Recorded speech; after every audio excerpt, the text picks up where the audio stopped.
Hello students, हम next topic study कर रहे हैं line spectra of hydrogen atom.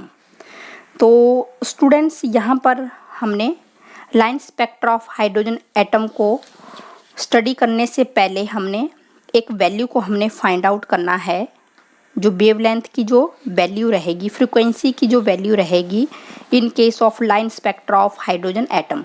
तो इसमें हमने सबसे पहले वो वैल्यू को हमने फाइंड आउट करना है। तो स्टूडेंट्स, हमें ये भी मालूम है कि ये हमारे पास क्या रहता है, न्यूक्लियस रहता है, और ये हमारे पास ऑर्बिट्स रहते हैं।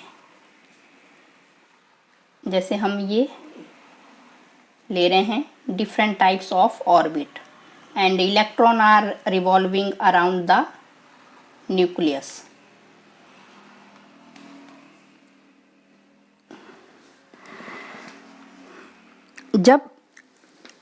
अब आपको पता है, अकॉर्डिंग टू बोहर पोस्टुलेट हमने किया था कि energy is radiated in the form of a photon.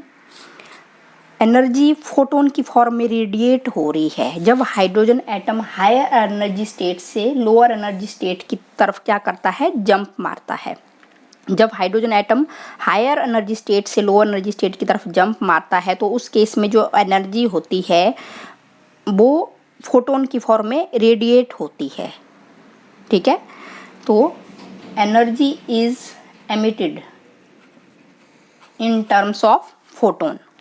Energy is radiated in the form of photon when electron jump from higher energy orbit. और हायर एनर्जी ऑर्बिट को मैं Ni से represent करूंगी। ये हमारा हायर ऑर्बिट, और N is equal to NF, ये lower orbit. Higher orbit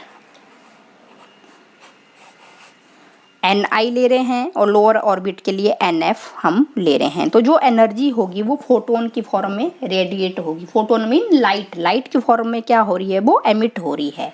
तो E is equal to h nu होता है। तो एच न्यू, तो एनर्जी की जो वैल्यू आएगी हमारे पास स्टूडेंट्स, ENI माइनस ENF। तो ये एनर्जी का डिफरेंस रहेगा। ठीक है, व्हेन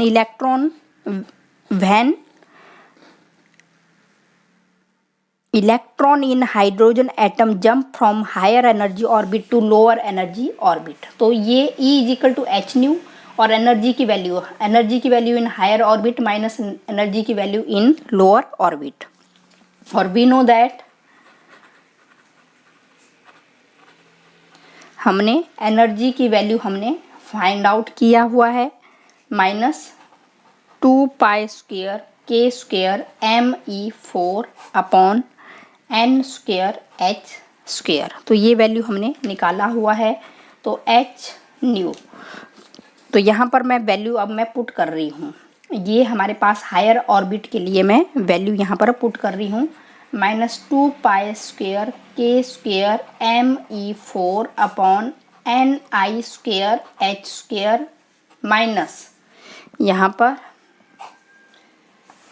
अब लोअर एनर्जी ऑर्बिट के लिए वैल्यू हम पुट करेंगे, माइनस 2 पाई square k square me4 upon NF square h square. तो ये हमारे पास ये वैल्यू आ रही है। और उसके बाद जो स्टूडेंट्स यहाँ पर कांस्टेंट जो वैल्यू रहेगी उसको हम क्या कर सकते हैं, हम बाहर ले लेंगे। पहले हम इसको एक और स्टेप हम कर रहे हैं, me4 upon ni square h square, minus minus यहाँ पर प्लस हो जाएगा, 2 पाई square k square me4 upon NF square h square.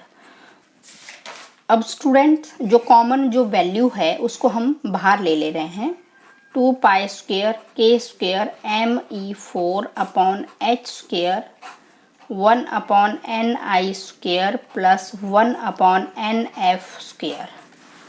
तो ये हमारे पास ये वैल्यू यहाँ पर आ रही है, ये माइनस में आ जाएगी और ये प्लस में आ जाएगी। 2 पाई square k square me4 upon h square और इसको हम स्टूडेंट्स यहाँ पर एच न्यू में कर रही हूँ और इसको 2 पाई स्क्वायर के square M E 4 upon H square, इसको 1 upon N F square minus 1 upon N I square ऐसे हम कर लेंगे।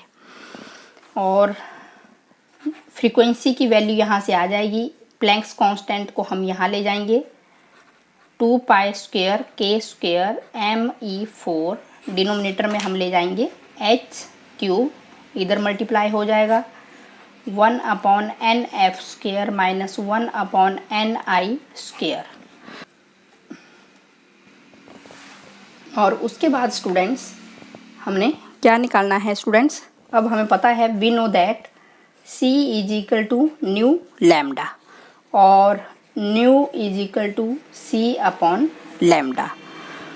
तो फ्रीक्वेंसी की जगह हम वैल्यू हम पुट कर रहे हैं, न्यू की जगह C upon lambda is equal to 2 pi square के square M E 4 upon H cube upon 1 upon N F square upon N I square.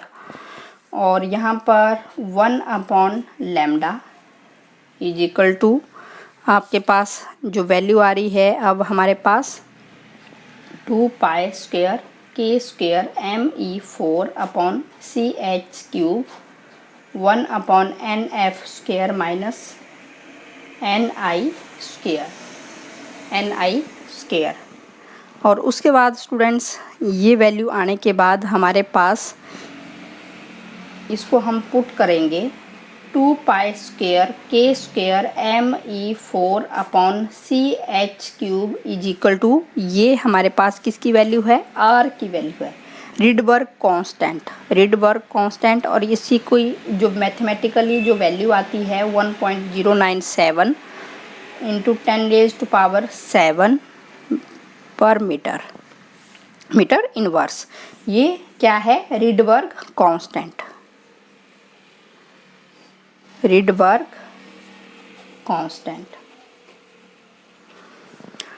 तो यहाँ पर R की वैल्यू हम पुट कर देंगे 2 मल्टीप्लाई 3.14, K की वैल्यू हम पुट कर देंगे 9 इंटू 10⁻⁹, मास की वैल्यू पुट कर देंगे, चार्ज की वैल्यू पुट कर देंगे, यहाँ पर C की वैल्यू पुट कर देंगे और यहाँ पर प्लैंक्स कांस्टेंट की वैल्यू हम पुट कर देंगे।